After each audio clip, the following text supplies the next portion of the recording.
अस्सलाम students, this is Ayesha Fatima. Welcome to my YouTube channel. तो students, हम लोग क्लास 11th की जो न्यू बुक है फिज़िक्स की, उसका chapter number 2 force and motion पढ़ रहे हैं, जिसका आज सब आर्टिकल 2.4 का सब आर्टिकल पढ़ेंगे, derivation of second equation of motion.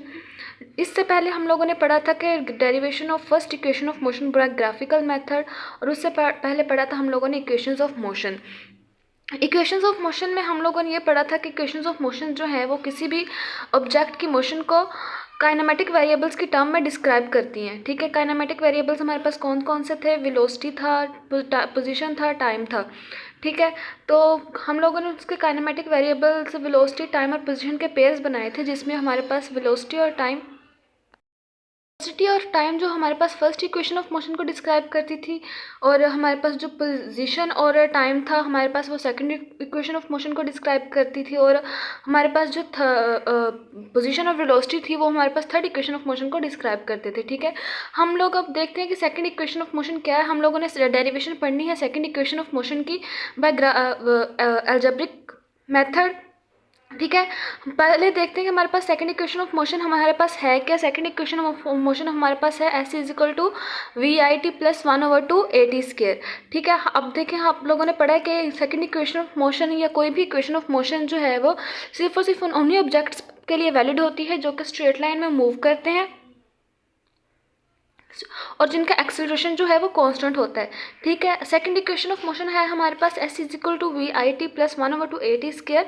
ठीक है, जिसमें हमारे पास जो है एस जो है वो डिस्टेंस है, distance covered in a particular direction. V I जो है हमारे पास इनिशियल वेलोसिटी है। टी हमारे पास जो है टाइम है, वो टाइम जिसमें बॉडी अपनी पोजीशन चेंज करती है या वी आई से वी एफ में कन्वर्ट होती है। ये और ए जो है हमारे पास यूनिफॉर्म एक्सेलरेशन है। एक्सेलरेशन हमारे पास यूनिफॉर्म होगा तभी इक्वेशन ऑफ मोशंस जो है वैलिड होंगी। अगर हमारे पास एक्सेलरेशन जो है यूनिफॉर्म नहीं होगा तब हमारे पास जो इक्वेशंस ऑफ मोशंस जो हैं वो वैलिड नहीं होगी। अब देखिए, यहाँ पे लिखा है एस के साथ कि एस जो है वो डिस्टेंस कवर्ड है ना पार्टिकल डायरेक्शन, यानी कि डिस्टेंस के साथ हमें उन्होंने पार्टिकल डायरेक्शन भी दे दी गई है, तो हमारे पास जो डिस्टेंस है फिर वो डिस्प्लेसमेंट बन जाएगा। आपको मैंने पहले भी बताया था कि जब डिस्टेंस के साथ हमें पार्टिकल डायरेक्शन दे दी जाए तो वो डिस्टेंस नहीं होता, वो डिस्टेंस कवर्ड इन पार्टिकल डायरेक्शन जो होता है वो हमारे पास डिस्प्लेसमेंट होता है। Derivation of second equation of motion, ये भी हम लोग एक ट्रैक की मदद से पढ़ेंगे कि एक बॉडी है, यानी कि एक कार है, वो इस ट्रैक पे मूव कर रही है। ठीक है, ट्रैक पे मूव कर रही है और स्ट्रेट लाइन में मूव कर रही है। ठीक है, स्ट्रेट लाइन में मूव कर रही है और इसका जो एक्सेलरेशन है वो कांस्टेंट है।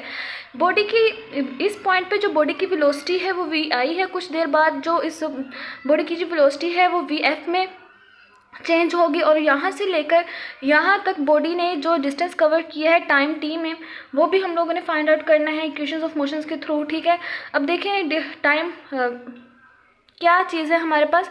बॉडी ने अपनी पोजीशन चेंज की है यहाँ से यहाँ तक, तो कितने टाइम में की है। यहाँ पर बॉडी की जो वेलोसिटी थी वो हमारे पास वी आई थी, कुछ देर बाद वी एफ होगी, तो वो बॉडी की वेलोसिटी वी आई से वी एफ तक कितने टाइम में हुई, और जो बॉडी का जो एक्सेलरेशन है हमारे पास वो कांस्टेंट है। ठीक है, हमें यहाँ पर derivation of second equation of motion by algebraic method में यही बताया गया है कि suppose the body is moving with uniform acceleration, यानी कि हमारे पास ये एक बॉडी है वो यूनिफॉर्म एक्सेलरेशन से मूव कर रही है, स्ट्रेट लाइन के अलोंग मूव कर रही है, जिसकी इनिशियल वेलोसिटी वी आई है, जो कि कुछ देर यानी कि कुछ टाइम के बाद वो फाइनल वी एफ बन जाती है, फाइनल वेलोसिटी। ये जो बॉडी है हमारे पास डिस्टेंस एस कवर कर रही है इन अ पार्टिकल डायरेक्शन, तो वो हमारे पास अब देखिए ये डिस्टेंस है, फिर हमारे पास ये पार्टिकल डायरेक्शन भी दे दी गई है, तो वो ये चीज़ हमारे पास डिस्प्लेसमेंट बन जाएगी। ठीक है, डिस्टेंस के साथ जब हमें पार्टिकल डायरेक्शन बता दी जाए तो वो चीज़ हमारे पास डिस्प्लेसमेंट बन जाती है। Let it cover a distance in a particular direction during time T. हमारे पास टाइम टी के दौरान जो है वो इस बॉडी ने हमारे पास टाइम टी के दौरान जो है वो डिस्टेंस एस कवर किया है पार्टिकल डायरेक्शन में, तो हम जो वेलोसिटी की डेफिनेशन है उसको यूज़ करते हैं। Using the definition of velocity as the rate of change of displacement. Rate of change of displacement हमारे पास क्या होगा, डिस्प्लेसमेंट ऑफ टाइम, यानी कि change in displacement per unit time हमारे पास जो है वो वेलोसिटी की डेफिनेशन होगी, क्योंकि वेलोसिटी हमारे पास इक्वल है displacement over time, displacement over time velocity की डेफिनेशन है।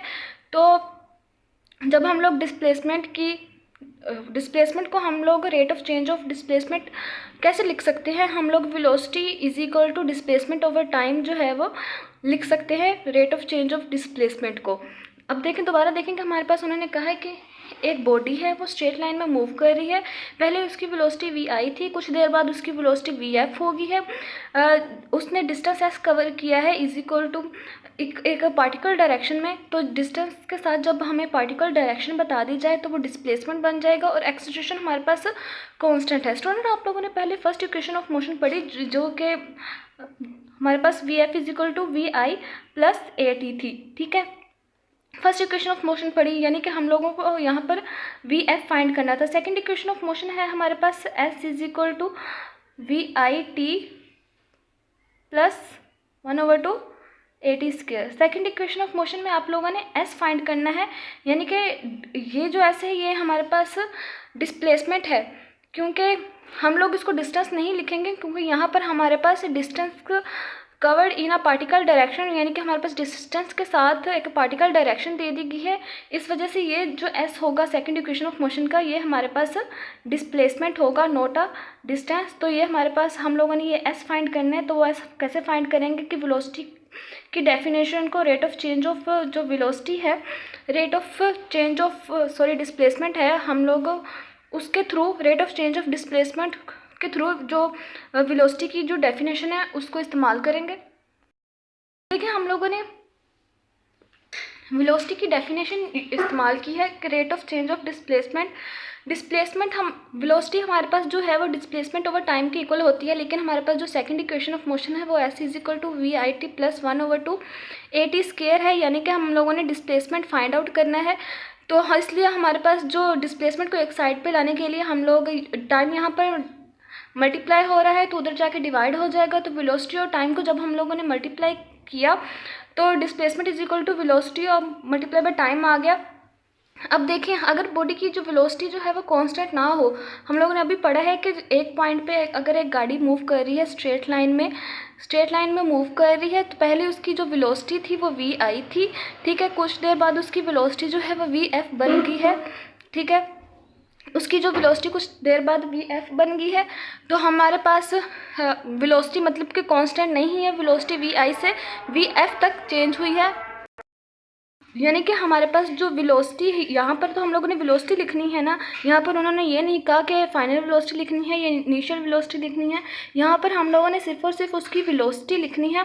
तो इस वजह से हम लोग वेलोसिटी, फाइनल वेलोसिटी और इनिशियल वेलोसिटी का जो है वो एवरेज ले लेंगे। एवरेज हमारे पास कैसे लिखते हैं हम लोग, अब देखिए, अगर एक रूम का टेम्परेचर है 30 डिग्री सेल्सियस, कुछ देर बाद उस रूम का टेम्परेचर हो जाता है 32 डिग्री सेल्सियस, तो हम लोग उसका एवरेज टेम्परेचर कैसे लेंगे कि दोनों टेम्परेचर्स को प्लस करके 2 पर डिवाइड कर देंगे। इसी तरह हमारे पास जो वेलोसिटी है उसकी भी एवरेज वेलोसिटी लेंगे कि हमारे पास जिस तरह हम लोगों ने एक रूम के टेम्परेचर की जो है वो एग्जांपल ली कि एक रूम का टेम्परेचर पहले 30 था, फिर हम लोग कुछ देर बाद वो 32 हो गया। इसका जो अगर एवरेज टेम्परेचर लेना है, हम लोगों ने जो पहले और अब वाले टेम्परेचर को प्लस करके 2 पर डिवाइड करेंगे, तो इसका एवरेज टेम्परेचर हम लोगों ने जब लिया तो वो हमारे पास आ गया 31, ठीक है। तो हमारे पास 31 आ गया एवरेज टेम्परेचर। इस तरह हम लोगों ने सिर्फ वेलोसिटी फाइंड करनी है, तो वेलोसिटी का एवरेज वेलोसिटी या मीन वेलोसिटी ले लेंगे, क्योंकि हमारे पास वेलोसिटी जो है वो कांस्टेंट नहीं है, पहले वो वी आई थी इनिशियल थी, बाद में वो वी एफ बन की final velocity. If the velocity for body is not constant, we can use average velocity instead of velocity. हम लोग average velocity यूज़ करते हैं velocity के बजाय। अब देखिए, हम लोगों ने एवरेज वेलोसिटी कैसे लेनी है कि V I plus V F को प्लस करवा कर 2 पर डिवाइड करवा देना है। तो हमारे पास जो डिस्प्लेसमेंट फार्मूला हमारे पास था, displacement is equal to, formula पहले हमारे पास था displacement is equal to displacement equal velocity plus time, ठीक है। अब हमारे पास ये वेलोसिटी, हम वेलोसिटी की हमारे पास फाइनल वेलोसिटी भी है, इनिशियल वेलोसिटी है, इसलिए हम लोग एवरेज वेलोसिटी ले लेंगे, वेलोसिटी का एवरेज ले लेंगे, तो फिर हमारे पास फार्मूला बन जाएगा displacement is equal to average velocity multiply by time. Average velocity हम लोग कैसे लेते हैं, अभी मैंने आपको बताया कि जो इनिशियल वेलोसिटी है उसको फाइनल वेलोसिटी में प्लस करके उसको 2 पे डिवाइड कर देंगे तो हमारे पास एवरेज वेलोसिटी बन जाएगी। वेलोसिटी हमारे पास किसकी इक्वल है, average velocity initial velocity plus final velocity over 2, ये हमारे पास एवरेज वेलोसिटी आ गई। ठीक है, तो अब हम इनको सिंबल से डोनेट कर देते हैं कि इनिशियल वेलोसिटी डिस्प्लेसमेंट हमारे पास एस था, क्योंकि हम लोग डिस्टेंस एस नहीं लिख सकते क्योंकि हमारे पास डिस्टेंस के साथ एक पार्टिकल डायरेक्शन दे दी गई, इसलिए हमारे पास डिस्प्लेसमेंट एस आ जाएगा।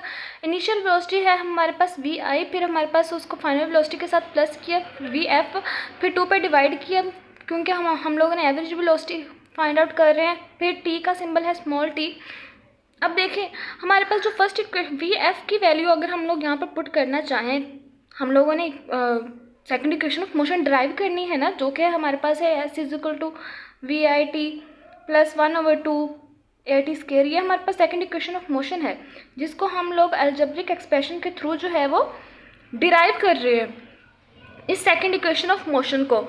तो अब हमारे पास ये वी एफ नहीं है इसमें, तो हम लोग वी एफ की वैल्यू पुट कर देंगे। वी एफ हमारे पास क्या था फर्स्ट इक्वेशन ऑफ मोशन में, V F is equal to था हमारे पास V I plus A T. हमारे पास इस तरह हम V F is equal to V I plus A T, ये हमारे पास फर्स्ट इक्वेशन ऑफ मोशन है। फिर हम लोग इस इक्वेशन में, ये हमारे पास जो इक्वेशन बन रही है ये वाली, इस इक्वेशन में हम लोग फर्स्ट इक्वेशन ऑफ मोशन को इस्तेमाल करेंगे जो V F is equal to V I plus A T है। हम लोगों ने फर्स्ट इक्वेशन ऑफ मोशन को इस्तेमाल किया, V F plus V I, ये इस वी एफ की वैल्यू पुट कर दी, V I plus A T आ गया हमारे पास। तो अब देखें एक्स प्लस एक्स जो होता है वो 2x होता है, इस तरह हमारे पास V I plus V I जो है वो भी 2vi बन गई प्लस ए टी। ये हमारे पास टाइम जो है डिवाइड हो रहा है, मल्टीप्लाई हो रहा है सॉरी, यानी कि हमारे पास 2vi के साथ भी टाइम मल्टीप्लाई होगा, ए टी के साथ भी टाइम मल्टीप्लाई होगा। जब 2vi के साथ टाइम मल्टीप्लाई होगा, टी मल्टीप्लाई होगा तो 2vi टी बन जाएगा। जब ए टी के साथ मल्टीप्लाई होगा तो ए टी स्क्वायर बन जाएगा। ये 2 यहाँ पर डिवाइड हो रहा है, इधर जाके मल्टीप्लाई होगा तो 2s बन जाएगा। तो हमारे पास 2vi को जब हम लोगों ने इस t के साथ मल्टीप्लाई करवाया तो 2vit बन जाएगा, और जब a t को जब इस t के साथ मल्टीप्लाई करवाया तो a t स्क्वायर बन गया। तो ये 2 यहाँ पर डिवाइड हो रहा था, इधर जाके मल्टीप्लाई हो जाएगा तो 2s जो है हमारे पास vi 2vi plus A T square बन गया। अब देखें यहाँ पर 2s है, लेकिन हम फर्स्ट इक्वेशन ऑफ मोशन में हमारे पास यहाँ पर सिर्फ और सिर्फ s है, तो इसको सिर्फ और सिर्फ s में कन्वर्ट करने के लिए हम लोग इसको 2 पर डिवाइड करवा देंगे। अब देखें लेफ्ट हैंड साइड जो है वो 2 पर डिवाइड, राइट हैंड साइड जो है वो 2 पर डिवाइड हो रही है, तो उसके साथ साथ लेफ्ट हैंड साइड भी 2 पर डिवाइड होगी, तो हमारे पास ये वाली चीज़ भी 2 पर डिवाइड होगी, ये वाली चीज़ भी 2 पर डिवाइड हो गई। तो ये 2 से कट गया, यहाँ पर भी 2 से कट गया, लेकिन यहाँ पर 1/2 ए टी स्क्वायर बन गया। ठीक है, तो हम लोगों ने जब राइट हैंड साइड को 2 पर डिवाइड करवाया तो ऑटोमेटिकली लेफ्ट हैंड साइड भी 2 पर डिवाइड होगी। ठीक है, तो 2s/2 is equal to 2vit/2 plus A T square over 2 बन गया। ये 2 से कट गया, ये 2 से कट गया, तो s is equal to vit plus 1/2 A T square. तो ये हमारे पास सेकंड इक्वेशन ऑफ मोशन आ गई। इसको आप बॉक्स में लिखने फाइनल इक्वेशन को, ताकि थोड़ा प्रोफेशनल लगे। तो स्टूडेंट्स ये हम लोगों ने second equation of motion by algebraic expression से डिराइव कर ली। नेक्स्ट जो हमारे पास लेक्चर है वो है derivation of second equation of motion by graphical method.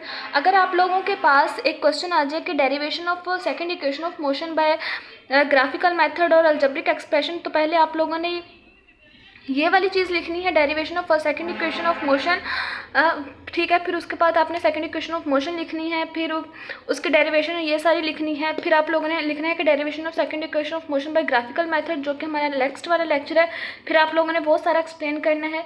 तो स्टूडेंट्स आप लोग ये इक्वेशंस लिखते वक्त ये साथ वाली जो इंग्लिश होती है, इक्वेशंस में जो इंग्लिश आती है अक्सर स्टूडेंट्स स्किप कर देते हैं। मैं भी अपनी जब फर्स्ट ईयर में थी तो ये इक्वेशन जो है वो स्किप कर देती थी, ये लाइंस जो इंग्लिश में लिखी होती थी। लेकिन आप लोगों ने ये स्किप ना किया करें, क्योंकि अगर आप लोग ये स्किप करेंगे तो आपके मार्क्स डिटेक्ट होंगे, क्योंकि एग्जामिनर कहेगा कि स्टूडेंट्स को तो लिखने का ही ढंग नहीं है। लिखी कैसे रहा है, बस इक्वेशन पे इक्वेशन लिखी जा रही है, नहीं बता रहा कि ये है क्या चीज़। तो आप लोग ये इंग्लिश साथ ज़रूर लिखा करें ताकि आपका अच्छे मार्क्स मिल सकें। ओके स्टूडेंट्स, उम्मीद है कि आपको लेक्चर की अच्छे से समझ आ गई होगी। प्लीज़ चैनल को सब्सक्राइब करें, अगर वीडियो अच्छी लगी है तो लाइक करें, शेयर करें और कमेंट्स में ज़रूर बताएं कि आपको लेक्चर कैसा लगा। Thank you so much.